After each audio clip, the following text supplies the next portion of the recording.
Gujarat's #1 engineering university, Sankalchand Patel University, 9642706257.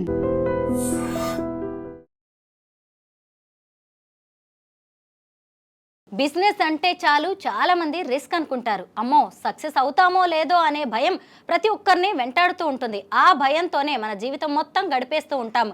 ఎంత లేదన్నా 9 to 5 ఉద్యోగాలే better అనుకుంటూ అందులోనే ఉద్యోగాలు చేస్తూనే చాలామంది జీవితాన్ని గడిపేస్తూ ఉంటారు. అయ్యో ఏం చెయ్యలేకపోయామే అని అంతా అయిపోయిన తర్వాత అనుకుంటూ ఉంటాము. ప్రస్తుతం నాతో పాటు బిజినెస్ కోచ్ శ్రీధర్ గారు ఉన్నారు. ఆయనతో మాట్లాడదాం. నమస్తే శ్రీధర్ గారు. నమస్తే స్వరూప. మీరు చాలా కాలంగా ఎడ్యుకేషనల్ ఇన్స్టిట్యూట్ నడుపుతున్నారు. ఒక రకంగా ఎడ్యుకేషన్ అంటే కూడా బిజినెస్. అయితే ఈ రోజుల్లో చాలా మంది బిజినెస్ చేయాలి అని చాలా ఉత్సాహపడతారు, కానీ అందులో దిగడానికి మాత్రం భయపడుతూ ఉంటారు. ముందుగా అలాంటి వాళ్ళకి ధైర్యం చెప్పే మాటలు ఏమైనా ఉన్నాయా? మంచి ప్రశ్న. సో నేను 18 ఇయర్స్గా చేస్తున్నాను ఇన్స్టిట్యూషన్ అనేది. తర్వాత దీనికన్నా ముఖ్యంగా నాకున్న లక్షణం చిన్నప్పటి నుంచి ఏంటంటే అబ్జర్వేషన్ ఎక్కువ చేస్తాను. ఏ బిజినెస్కి వెళ్ళినా, చిన్న కిరాణా కొట్టు దగ్గర నుంచి టీ షాపు, స్టార్ హోటల్కి వెళ్ళినా కూడా జనరల్గా వాళ్ళని అబ్జర్వ్ చేస్తుంటాను. కస్టమర్స్ ఏంటి, ఆ బిజినెస్ రన్ చేసే వాళ్ళ యొక్క తెలివితేటలు ఏంటి అనే ఒక స్కిల్ అయితే నాకు ఉంది. దాన్ని బట్టి నేను కొన్ని షేర్ చేయాలనుకున్న పాయింట్స్ అన్నమాట.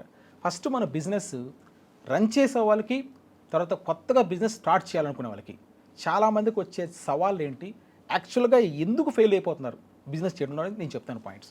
నేను అబ్జర్వ్ చేసింది చాలా పాయింట్స్ ఉంటుంది. కార్పొరేట్ స్టడీస్ ఉంటుంది, అవన్నీ డిస్కస్ చేయలేదు. సాధారణమైన బిజినెసెస్ లేదా మీడియం స్కేల్ బిజినెస్ చేసే వాళ్ళకి, లేదా ఇంకేదైనా పెద్ద స్థాయిలో కంపెనీ చేయాలని నాకు స్టార్ట్ చేసి ముందుకు వెళ్ళాలన్నా కూడా ఈ పాయింట్స్ నేను అబ్జర్వ్ చేసింది కొన్ని కానీ ఇంప్లిమెంట్ చేస్తే సక్సెస్ అవుతుందని నమ్మకం నాకు ఉంది. మొదటగా మన బిజినెస్ స్టార్ట్ చేయాలి అంటే దాని మీద కొంతన్నా నాలెడ్జ్ ఉంటేనే బెస్ట్. ఏదో ఎవరో స్టార్ట్ చేశారని చెప్పి మన దారిని పోతుంటే ఏదో బిజినెస్ సక్సెస్ఫుల్గా అయిపోతుంది. వెంటనే ఆ బిజినెస్ చేయడం కరెక్ట్ కాదు. ఆ వ్యక్తికి దాని మీద కొంతన్న బ్యాక్గ్రౌండ్ నాలెడ్జ్ ఉంటే బాగుంటుంది. అభిరుచి కూడా ఉండడం చాలా ఇంపార్టెంట్. ఫర్ ఎగ్జాంపుల్, నేను కౌటిల్య ఇన్స్టిట్యూషన్ రన్ చేస్తున్నాను, నేను టీచింగ్ చేస్తున్నాను. నేను దీన్ని చేయడానికి కారణం ఏంటంటే, నేను పీజీ అయిపోయిన తర్వాత నాకు పబ్లిక్ స్పీకింగ్ స్కిల్ ఉంది, నేను టీచ్ చేయగలుగుతాను. టీచింగ్ అంటే ఇష్టం ఉండింది అన్నమాట. నేను టీచ్ చేస్తే స్టూడెంట్స్ అందరూ కూడా లైక్ చేయడం మొదలుపెట్టారు. ఈ యాప్టిట్యూడ్ ఉంది కాబట్టి దీనిలోకి ఎంటర్ అయ్యాను. అంతేకాని ఏదో వేరే చేస్తూ సడన్గా ట్రైనింగ్లోకి నేను వచ్చేలేదు. పైగా అందులో కష్ట నష్టాలు ఏంటో కూడా మీకు తెలుసు, అదే ముఖ్యం కదా. సో స్టార్ట్ చేసిన తర్వాత ఏమవుతుంది, ఇవన్నీ కూడా వస్తుందన్నమాట. అంటే మొదటగా ఎవరు బిజినెస్ స్టార్ట్ చేయాలన్నా కూడా ఆ రంగం పైన కొంతన్న అవగాహన ఉండాలి. First point. పూర్తిగా అవగాహన లేకుండా పేరెంట్స్ ఏదో చెప్పారు బిజినెస్ చేసేయడం కరెక్ట్ కాదు అంటాను. రెండో పాయింట్ ఏంటంటే, బిజినెస్ మీకు కొంత ఉంటే చాలు. అంటే మీరు నైపుణ్యం రాకపోవచ్చు స్టార్ట్ చేసిన వెంటనే, స్టార్ట్ చేసిన తర్వాత చాలా సాధకబాధలు వస్తుంది. అట్లీస్ట్ కొంత యాప్టిట్యూడ్ దాని మీద మీకు అభిరుచి ఉందన్నమాట, దాంతో వెళ్ళారు. లేదా కొంత బ్యాక్గ్రౌండ్ నాలెడ్జ్ మీకు ఇంట్లో ఎవరైనా చేశారు, దాన్ని రన్ చేయొచ్చు. దీంతో మీరు మొదలు పెట్టారు. నెక్స్ట్ ఏంటంటే, బిజినెస్ కావాల్సింది ఎసెన్షియల్ స్కిల్ కానీ ఎసెన్షియల్ రిక్వైర్మెంట్ ఒకటి ఉంటుంది. అంటే ప్రతి వ్యాపారానికి ఒక ప్రధానమైన అవసరం ఒకటి ఉంటుంది. అది ఉంటేనే ముందుకు వెళ్ళాలంటాను. ఏంటి? ఫర్ ఎగ్జాంపుల్, చిన్న షాప్ నుంచి మనం మాట్లాడతాం. టీ షాప్ ఉందనుకోండి ఫర్ ఎగ్జాంపుల్, నేను గమనిస్తూ ఉంటాను అనమాట. ఎన్నో చోట్ల టీ షాపులు ఉంటాయి. అంటే నేనేం చెప్తున్నాను, ప్రతి బిజినెస్ రన్ చేయడం కోసము ఒక ప్రధానమైన ఎసెన్షియల్ రిక్వైర్మెంట్ ఒకటి ఉంటుంది. అది ఉంటేనే అది రన్ అవుతుంది అంటున్నాను. ఫర్ ఎగ్జాంపుల్, మీరు హోటల్కి వెళ్ళారు, హోటల్ ఎప్పుడు రన్ అవుతుంది బాగానే మీరు చెప్పండి. ఏ హోటల్కి ఉండాల్సిన ప్రధానమైన క్వాలిటీ ఏంటి? హోటల్ బిజినెస్ బాగా జరగాలంటే ఫుడ్ క్వాలిటీ బాగుండాలి, టేస్టీగా ఉండాలి. ఈ రెండు ప్రధానమైన క్వాలిటీ, హైజీనిక్ ఉండాలి. ఇప్పుడు టీ షాప్ కూడా ఉందనుకోండి, టీ షాప్ అయినా కూడా టేస్ట్ బాగుంటేనే కస్టమర్ వెళ్తాడు. కానీ ఆ క్వాలిటీ కానీ టేస్ట్ కానీ ఉండాలంటే అక్కడ ఒక ప్రధానమైన పాయింట్ మిస్ అవుతుంది. నేను ఎన్నో షాపులు చూస్తుంటాను, ఒకరోజు బాగా అట్టహాసంగా ఓపెన్ అవుతుంది అన్నమాట. మంచి ఫ్రాంచైజీలు తీసుకుంటుంటారు. మళ్ళీ 1 మంత్కి అంతా కూడా ఆ బిజినెస్ మళ్ళీ సక్సెస్ కాదన్నమాట, మళ్ళీ క్లోజ్ చేస్తుంటారు. ఆ బిజినెస్, ఆ టీ షాప్ స్టార్ట్ చేసినప్పుడే నాకు తెలుసుంటుంది, వీళ్ళు తప్పు చేస్తున్నారు, వీళ్ళు ఫెయిల్ అయిపోయే అవకాశం ఉంది, అరే వీళ్ళు ఎసెన్షియల్ రిక్వైర్మెంట్ ఒకటి ఆ రూల్ని వాళ్ళు వైలేట్ చేస్తున్నారని తెలుసుంది. మీకు అబ్జర్వేషన్ అనేది చెప్పగలుగుతారా? సో టీ షాపు సక్సెస్ఫుల్గా టేస్ట్ రావాలంటే ఏం చేయాలి? అక్కడ ఒక మంచి వంట మాస్టర్ ఉండాలి, టీ చేసే వాళ్ళు అయితే ఖచ్చితంగా ఉండాలి. పైగా ఇప్పుడు మనకి ఇంట్రెస్ట్ ఉండి మనకి పని రావడమే కాదు, కొంత ఇన్వెస్ట్మెంట్ కూడా అవసరం ఏ బిజినెస్ కైనా. ఆ డబ్బులు కూడా మళ్ళీ పెట్టింది వస్తుందా లేదా అనేది కూడా మనకు అక్కడ క్రౌడ్ వస్తుందా లేదా, మనం పెట్టే ఏరియా కరెక్టేనా, టీ లవర్స్ ఇక్కడ ఎంతమంది ఉన్నారు, ఇది జంక్షనా కాదా, ఇలాంటివన్నీ మనం చూసుకోవాలి ఖచ్చితంగా. చాలా బాగా చెప్పారు మీరు. సో ఇవి చాలా వరకు ఆలోచిస్తారు. దీంతో పాటు ఇంకొక పాయింట్ కూడా మిస్ అవుతుంటుంది. ఏంటంటే, ఇప్పుడు టీ మేకింగ్ మీరు గమనించారంటే 2 రకాలుగా ఉంటుంది. ఫెయిల్ అయిపోయే టీ షాపులన్నీ కూడా ఏంటంటే, టీ ముందుగా మార్నింగే కాసేసి లేదా మధ్యాహ్నం కాసేసి టీని క్యాన్లో పెట్టి ఉంటారు. అవి అలాగానే ఆ క్యాన్లోంచి టీ తీసిస్తారు అంతే. ఫ్లాస్క్లోంచి. అవునా? ఈ షాపులంతా కూడా పెద్ద సక్సెస్ కాదు. నేను చాలా ఊర్లలో చూశాను. హైదరాబాద్లో కూడా ఒకప్పుడు టీ అంటే చాలా ఫేమస్. ఇక్కడ కూడా చూస్తే చాలా చాలా చోట్ల ఏమవుతుందంటే టీ మేకింగ్ జరగలేదు. టీ షాపు టీ టేస్ట్ రావాలంటే మీకు డికాషన్ మిల్క్ సపరేట్గా ఎప్పుడు కూడా స్టవ్ మీద ఉండాలి. అప్పటికప్పుడు రెండు మిక్స్ చేసి ఇస్తేనే బాగుంటుంది. కానీ ఫ్లాస్క్లోంచి తీసి కానీ టీ మనకి ఇస్తే అక్కడ అసలు టేస్ట్ సరిగ్గా రాదు. ఫ్లాస్క్లోంచి టీ అమ్మే షాపులకంతా కూడా సక్సెస్ కావడం చాలా కష్టం. అదే మీరు చిన్న షాప్ అయినా కూడా చెట్టు కింద పెట్టుకుంటారు, టీ కాస్తుంటాడు అన్నమాట, వేడికి అక్కడ చూస్తారు కస్టమరు, మంచి టేస్ట్ వస్తుంది అన్నమాట. సో ఇప్పుడు మరి కంపెనీలు ఫ్రాంచైజీలు కూడా తీసుకుంటున్నారు. ఫ్లాస్కుల్లో మార్నింగ్ చేసి పెట్టేస్తున్నారు. మార్నింగ్ పాప ఈవినింగ్ అంతా కూడా అసలు మధ్యాహ్నం వరకు చూస్తారు. వేడి ఉంటుంది, లైట్గా ఉంటుంది, కానీ దాన్ని లైక్ చేయరంటాను. ఈ బిజినెస్లో ఎసెన్షియల్ రిక్వైర్మెంట్ని వాళ్ళు వైలేట్ చేశారు అంటున్నాను. దాన్ని వాళ్ళు మర్చిపోయారు ఆ పాయింట్ని. ఇది ఉండాలంటాను. టేస్ట్ రావాలంటే ఇది ఉండాలి. అంటే ప్రతి బిజినెస్లో ఒక ఎసెన్షియల్ రిక్వైర్మెంట్ ఉంటుంది. నేను ఇప్పుడు training institution, coaching institution, essential requirement నాకు మంచి టీచింగ్ చేసే కెపాసిటీ ఉండాలి. ఒక కాలేజ్కి వెళ్ళారంటే 1000 మంది కాదు 10,000 మంది కూర్చోబెట్టినా కూడా గంట సేపు ఎలక్ట్రిఫైయింగ్ స్పీచ్ చేయగలుగుతాను, వాళ్ళని నేను మోటివేట్ చేయగలుగుతాను. ఆ స్కిల్లే నేను లేకుండా నేను ఆ బిజినెస్కి వెళ్ళడం కరెక్ట్ కాదు అంటాను. అదే విధంగా ఇంటికి మళ్ళీ ఇన్స్టిట్యూషన్లో చేరిన స్టూడెంట్కి క్లాస్ రూమ్లో కోచింగ్ క్వాలిటీ బాగా వెళ్తాను. అంటే ఏంటి, కోచింగ్ ఇన్స్టిట్యూషన్ రన్ చేయాలంటే ఫ్యాకల్టీ బెస్ట్ క్వాలిటీ, ఫ్యాకల్టీ మీద ఇన్వెస్ట్మెంట్ చేయాలి. మరి పెద్ద పెద్ద అద్దాల మేడలో ఎంత చేసినా కూడా వేస్ట్. మంచి ఫ్యాకల్టీ ఉంటే చెట్టు కింద బోర్డు పెట్టుకొని టీచ్ చేసినా కూడా స్టూడెంట్స్ వచ్చేస్తారు, ఇంకేం ఆలోచించరు. సో కోచింగ్ ఇండస్ట్రీకి ఎసెన్షియల్ రిక్వైర్మెంట్ టీచింగ్ ఫ్యాకల్టీ అని చెప్తున్నాను. ఇలా బిజినెస్ స్టార్ట్ చేసే వాళ్ళకి ఆ ఎసెన్షియల్ రిక్వైర్మెంట్ ఏంటో ఆలోచించాలని చెప్తున్నాను. నెంబర్ 2. నెంబర్ 3, బిజినెస్లో వచ్చే సమస్య ఏంటంటే స్టాఫ్ రిటెన్షన్. అంటే మంచి స్టాఫ్ని ఏది ఈ ఎసెన్షియల్ రిక్వైర్మెంట్ పక్కన పెట్టేసేయండి, మంచి స్టాఫ్ మనకి నాన్ టీచింగ్ ఉంటారు, లేకపోతే కోచింగ్ పక్కన పెట్టేసేయండి. ఫర్ ఎగ్జాంపుల్ ఇప్పుడు మన ఐ డ్రీమ్ ఉంది, మీరు నేను కాకుండా బ్యాక్ ఎండ్లో వర్క్ చేస్తున్నారు కెమెరామ్యాన్, వీళ్ళు నమ్మకస్తులు ట్రస్టెడ్ పీపుల్ని కొంతమందిని మనం మెయింటైన్ చేయాల్సి వస్తుంది అంటున్నాను. ఇక్కడ ఏం జరుగుతుందంటే బిజినెస్ స్టార్ట్ చేసే యాజమాన్యాలు వాళ్ళ స్టాఫ్ని ఏ బిజినెస్ అయినా పెట్టుకోండి, సో హోటల్ అయినా కానివ్వండి, లేకపోతే కంపెనీ అవనండి, పర్ఫెక్ట్ ఎంప్లాయీ కావాలని కోరుకుంటారు. పర్ఫెక్ట్ ఎంప్లాయీ మీకు తెలిసి ఉంటారా? మీకు ఎక్స్పెక్ట్ ఎక్కడ పర్ఫెక్ట్ దొరకరు. అవునా? అబ్దుల్ కలాం ఒక మాట చెప్పాడండి, పర్ఫెక్ట్ మూమెంట్ అంటూ ఉండదు, take any moment you make it perfect అన్నాడు. ఏదైనా తీసుకుని మీరు పర్ఫెక్ట్ చేయండి అంతే. పర్ఫెక్ట్ ఎంప్లాయీ కోసం ఎతకద్దండి. చాలామంది పర్ఫెక్ట్ ఎంప్లాయీస్ ఎదుగుతారు, దొరకరు. యావరేజ్గా ఉన్న ఎంప్లాయీస్ని తీసుకోండి, ఆ యావరేజ్గా ఉన్న ఎంప్లాయీలో ఏదో ఒక లోపం ఉంటుంది, ఆ లోపాన్ని మీరు బేర్ చేయాలన్నమాట. బేర్ చేయకపోతే ఆ ఎంప్లాయీ నిలవడు.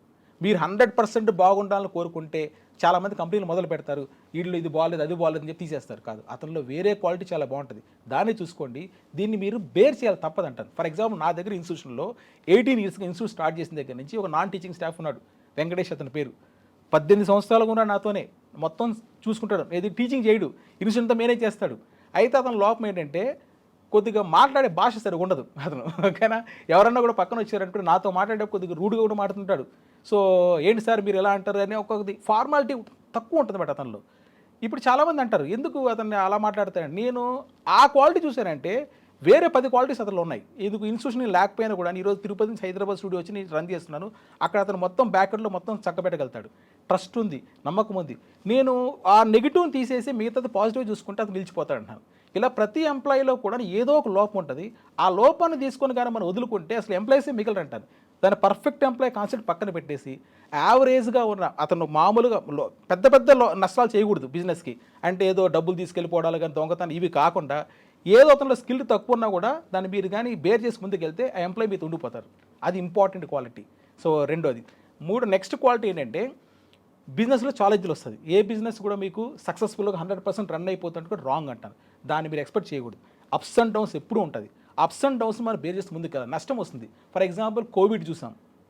కోవిడ్లో ఫర్ ఎగ్జాంపుల్ మా ఫీల్డ్లో తీసుకుంటే ట్రైనింగ్ ఇన్స్టిట్యూషన్లో ఎంతోమంది క్లోజ్ చేసి వెళ్ళిపోయారు వాళ్ళు తట్టుకోలేక.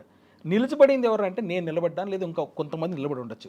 అంటే కష్టాలు వచ్చినా కూడా నేను నిలబడాలి, తప్పదు. ఎందుకంటే ప్యూర్గా మీకు సేఫెస్ట్గా సాఫీగా జరిగిపోయే బిజినెస్ ఏది లేదు అసలు. ఆల్మోస్ట్ ప్రతిదానికి అప్స్ అండ్ డౌన్స్ ఉంటుంది. దాన్ని తట్టుకునే మనసత్తు ఉండాలి. ఈరోజు 1 మంత్ సరిగ్గా బిజినెస్ జరగలేదు, 1 year జరగలేదు ఫర్ ఎగ్జాంపుల్ అనుకోండి. దానికోసం మీరు 10 సంవత్సరాలు రన్ చేస్తున్నారు. 1 year పీరియడ్ మీకు కష్టాలు వచ్చినా మీరు వదలకుండా ముందుకెళ్తే డెఫినెట్గా సక్సెస్ అయిపోతారు. 1 year కోసం మీరు 10 సంవత్సరాల బ్యాక్గ్రౌండ్ ఉంది కాబట్టి. అదే కాకుండా కంటిన్యూగా లాస్ వచ్చింది అనుకోండి 3 సంవత్సరాలు, అలా పెట్టుకోకూడదు. మళ్ళీ నేను ఆ రికమెండేషన్ చేయను. లాంగ్ టైం లాస్ వస్తే పెట్టుకొని చెప్పను. షార్ట్ పీరియడ్ ఏదైనా వచ్చినా మీరు తట్టుకొని ముందుకు వెళ్ళాలన్నాను. ఇది కూడా చాలా ఇంపార్టెంట్ క్వాలిటీ. ఇప్పుడు ఒక బిజినెస్ లో లాస్ వచ్చింది అనుకోండి, చాలా మంది ఇక జీరో అనుకుంటారు. చేసిన అప్పులు తీర్చలేక ఆత్మహత్యలకు పాల్పడుతున్న వాళ్ళు కూడా చాలా మంది ఉన్నారు. అయితే వీటన్నిటిని దాటుకొని మళ్ళీ ఇంకొక చోట మనల్ని మనం ఎలా ప్రూవ్ చేసుకోవచ్చు అంటారు? అంటే ఆ బిజినెస్ వదిలేసి వేరే చోటుకి కొత్త వెళ్ళమంటారా? బిజినెస్ కొత్త బిజినెస్ చేయమంటారా? ఎలా స్టార్ట్ చేయాలి? కొత్త బిజినెస్ స్టార్ట్ చేయాలి అంటే నేను మీకు నెక్స్ట్ పాయింట్ చెప్తాను. ఇప్పుడు నేను చెప్పిన క్వాలిటీస్లో నెక్స్ట్ నా రాబోయే పాయింట్ అదే. ఇప్పుడు ఈ పాయింట్స్ అయిపోయిన తర్వాత ఈ బిజినెస్లో ఉండాల్సిన క్వాలిటీస్లో మనం గమనించాల్సింది స్టాఫ్ రిటెన్షన్ చెప్పాను, తర్వాత మీకు కొద్దిగా పట్టున్న బిజినెస్నే తీసుకోమని చెప్పాను, తర్వాత మీకు ఎసెన్షియల్ రిక్వైర్మెంట్ ఏది ఉందో దాన్నే చూడని చెప్పాను. నెక్స్ట్ రెప్యుటేషన్ కాన్సెప్ట్ లాస్ట్లో మీరు చెప్పిన అడిగిన మంచి పర్సన్ అడిగితే లాస్ట్లో యాడ్ చేస్తాను. రెప్యుటేషన్ చాలా ఇంపార్టెంట్. ఏ బిజినెస్ అయినా సక్సెస్ అయింది రెప్యుటేషన్. ఒక సామెత మనకు ఉంది, it will take months to find a customer but it will take seconds to lose the same customer. ఒక కస్టమర్ని మీరు పట్టాలంటే నెలలు పడుతుంది. ఎంతో కష్టార్జితం చేస్తేనే కస్టమర్ వస్తాడు. అదే కస్టమరు జస్ట్ మీరు ఒక సెకండ్లో పోగొట్టుకునేస్తారు కూడా. దాని దగ్గర మన కంట్రోల్ ఉండాలి, సెల్ఫ్ రెస్టెంట్ ఉండాలి, నిగ్రశక్తి ఉండాలన్నమాట. పోగొట్టుకోకూడదు, కస్టమర్ని పోగొట్టుకోకూడదు. ఎందుకు పోగొట్టుకోతారంటే అతనితో రూడ్గా మాట్లాడటమో లేకపోతే ఇంకేదైనా మీకు వచ్చిన విరక్తి అతని మీద చూపించడమో ఇవి చేయకూడదు అంటాను. ఎందుకంటే ఒక నెగిటివ్ కస్టమరు 100 కాదు 1000 మంది కూడా చెప్తాడు ఆ బిజినెస్ దగ్గరికి వెళ్ళొద్దని చెప్పేసి. అది ఇంపార్టెంట్ క్వాలిటీ. ఎందుకంటే ఒక పాజిటివ్ కస్టమర్ మీకు చాలా హ్యాపీగా ఫీల్ అయ్యాడు అనుకోండి, మంచి విషయం చాలా ఫాస్ట్గా స్ప్రెడ్ కాదు, చెడ్డ విషయాలు స్ప్రెడ్ అవుతుంది. మీకు తెలుసు, మన సోషల్ మీడియాలో మనం గమనించామంటే ఒక నెగిటివ్ వచ్చిందంటే సెకండ్స్లో వైరల్ అయిపోతుంది. అదే పాజిటివ్ విషయం పోనే పోదు. కాబట్టి వీడు చాలా డేంజర్, నెగిటివ్ కస్టమర్ మాత్రం. వీడిని మీరు తయారు చేసుకోకూడదు అంటారు. సో రెప్యుటేషన్ చాలా ఇంపార్టెంట్. ఈ సామెతను గుర్తుపెట్టుకుంటే చాలు. అదే కస్టమర్ మన దగ్గరికి వచ్చి చేరడానికో లేకపోతే హోటల్లోకి వెళ్ళి రావడం కోసమో ఏదైనా కూడా ఏ బిజినెస్ అయినా కూడా వచ్చాడంటే మీరు ఎంతో కష్టపడితే కొన్ని నెలలు కష్టపడితే దొరికాడు, అతన్ని మీరు వదులుకునే ప్రయత్నం చిన్నది కూడా చేయకూడదని చెప్తున్నాను. ఇది నెక్స్ట్ పాయింట్. లాస్ట్ పాయింట్ మీరు చెప్పింది నేను వస్తున్న పాయింట్. ఇప్పుడు బిజినెస్ జరుగుతుంది, స్టార్ట్ చేసేసారు, యువత అంతా మొదలు పెట్టారు, స్టార్టప్ కంపెనీస్ సాఫీగా జరిగిపోతుంది. నాకు 20 ఏళ్ళు వచ్చేసింది, 20 ఏళ్ళు బిజినెస్ చేశాను, జరిగిపోతుంది. కామ్గా నేను కాళ్ళ మీద కాలేజ్కి వచ్చింటే కూడా జరగదు అంటున్నాను. ఎందుకంటే నెక్స్ట్ మళ్ళీ బిజినెస్ ఇదే బిజినెస్కి ఏదో థ్రెట్ ఉంటుంది, ముప్పు ఉంటుంది. మీరు బాగా ఉన్నప్పుడు అదే సామెతను చూసారా, దీపం ఉండగానే ఇల్లు చక్కబెట్టుకో అన్నట్టు మీ బిజినెస్ బాగా జరుగుతున్నప్పుడే కొత్త ప్రోడక్ట్ని మీరు డెవలప్ చేసుకోవాలి, ఇన్నోవేట్ చేసుకోవాలని చెప్తున్నాను. ఇదే ఉండిపోతుంది. ఫర్ ఎగ్జాంపుల్ మన టీవీ ఛానల్స్ ఉన్నాయి, ఇదే కంటెంట్ అవ్వదు, ఏదో మార్పులు వచ్చేస్తుందన్నమాట. మీ ఇక్కడ సాఫీగా ఉన్నప్పుడే కొత్త ప్రోడక్ట్ లాంచ్ చేసేయమంటున్నాను. ఫర్ ఎగ్జాంపుల్ ఇప్పుడు నేను కోచింగ్ చేస్తున్నాను, క్యాట్ ఇస్తాను, బ్యాంక్ పిఓ కోచింగ్ ఇస్తాను, ఫారిన్ పంపిస్తాను. ఇప్పుడు ఫారిన్ పంపించి for example study abroad centres ఉన్నాయి, స్టడీ అబ్రాడ్ కన్సల్టెన్సీ చాలా ఉన్నాయి. ఇప్పుడు అమెరికా టక్కని డోర్స్ మూసేసి యూఎస్కి రావద్దని చెప్పేసారు, ట్రంప్ అందరూ తరిమేస్తున్నారు చెప్పారు. ఓన్లీ స్టడీ అబ్రాడ్ చేసిన కన్సల్టెన్సీస్ బిజినెస్ అన్ని ఈరోజు దెబ్బతినేస్తున్నాయి. వాళ్ళు ఆల్రెడీ ఎస్టాబ్లిష్ అయినప్పుడే ఇంకేదన్నా కూడా చేస్తే బాగుంటుంది. చేసేటప్పుడు అదే వీక్లో చేస్తే ఇంకా బాగుంటుంది, ట్రైనింగ్ లాంటివి చేస్తే బాగుంటుంది. దీనిలో చిన్న కథ ఉంటుంది చూడండి మీకు. ఈ మధ్యలో ఒక కంపెనీ CEO సత్యసార్ అని చెప్పేసి ఆయన షేర్ చేశారనమాట. మైగ్రేటరీ బర్డ్స్ ఉన్నాయి, విదేశీ వలస పక్షులు, కొన్ని వేల కిలోమీటర్లు ప్రయాణం చేసి ఇక్కడికి వస్తుంటాయి. అనంతపురంకి వస్తుంటాయి, నెల్లూరులో పులికాడ సరస్సుకు వస్తుంటాయి. ఇన్ని ప్రయాణం చేస్తున్న వేల కిలోమీటర్లు చేసే పక్షుల మీద కొంత అధ్యయనం చేస్తే తెలిసింది ఏంటంటే అన్ని పక్షులు వచ్చేవంటండి. కొన్ని పక్షులు, దాంట్లో 100 పక్షులు అనుకోండి, ఆ 100 పక్షుల్లో ఒక 5 పక్షులు ఏం చేస్తాయంటే ముందుగానే సర్వే చేసుకుంటాయి, ఏ రూట్లో రావాలి, ఇక్కడ అనుకూల పరిస్థితులు ఉన్నాయి లేవా, తను గుడ్లు పొదవడానికి అవకాశం ఉంటుందా లేదా, ఇవి సర్వే చేసి వచ్చి మళ్ళీ వెనక్కి వెళ్ళి వీటిని లీడ్ చేస్తున్నట్టండి. అంటే కొన్ని జాతుల్లో. అంటే ఒక పక్షి అక్కడ ఈ కార్పొరేట్ కంపెనీలు ఈ స్టోరీ ఎందుకు చెప్పారంటే ఒక పక్షి ముందు చూపు ఉంది కాబట్టే తను బతకడంతో పాటు ఇంకొక 100 మంది పక్షులు లీడ్ చేయగలుగుతుంది అన్నారు. అదేవిధంగా మన బిజినెస్లో సక్సెస్ఫుల్గా ఉన్నాం కదా అని కాముగా ఉంటే కుదరదు. ఫర్ ఎగ్జాంపుల్ ఫోటోగ్రాఫర్ ఉన్నాడు, ఫోటో స్టూడియోలు పెట్టుకున్నారు. ఈరోజు ఫోటో స్టూడియోలు అన్నీ అంత సడన్గా ఎవరు పోవడం లేదు కదా, సెల్ ఫోన్లో తీసుకునేస్తున్నారు. ప్రింటింగ్ ప్రెస్ పెట్టుకున్నారు, ప్రింటింగ్ ప్రెస్ బాగా జరుగుతుంది, అలా కాము కొట్టి ప్రింటింగ్ ప్రెస్కి డిమాండ్ లేదు. ఎందుకు, అన్ని సాఫ్ట్ కాపీసే కదా, ప్రింట్ అవుట్ చేస్తాడు, వాట్సాప్లో కాపీ పంపిస్తాడు, అయిపోయింది. మరి ప్రెస్ వాళ్ళ పొజిషన్ ఏంటి? ఇలా ప్రతి బిజినెస్కి ముప్పు ఉంటుంది. కాబట్టి నెక్స్ట్ కొత్త ప్రోడక్ట్ని మీరు తయారు చేసుకుంటే బాగుంటుంది. ఈ సమస్య కూడా రాదని చెప్తున్నాను. ఈ పక్షి స్టోరీలోనే చాలా ఉంది. ముందు చూపుతో వెళ్ళింది కాబట్టి ఇంతమంది పక్షులు లీడ్ చేసినవాడు. అలానే ముందు చూపు ఉండాలి, ఇదే శాస్త్రం అనుకోకూడదు అంటాను. ఏదో ఒక అప్స్ అండ్ డౌన్స్ వస్తుంటుంది అన్నమాట. మీరు చెప్పినట్టు ఇప్పుడు సమస్య వస్తే ఏం చేయాలి, బిజినెస్ మూసేసి వెళ్ళిపోయి ఏం చెప్తున్నారు కదా.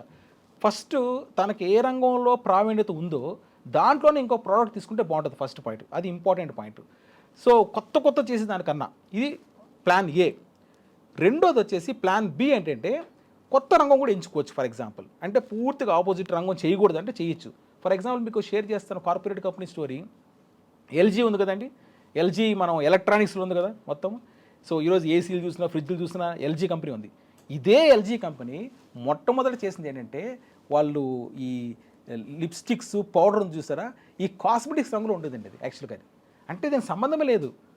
ఫేస్ పౌడర్ తయారు చేసుకునే కంపెనీ మొదట్లో అది ఈరోజు ఎంత డైవర్సిఫై చూసారా, పూర్తిగా మారిపోయింది అన్నమాట.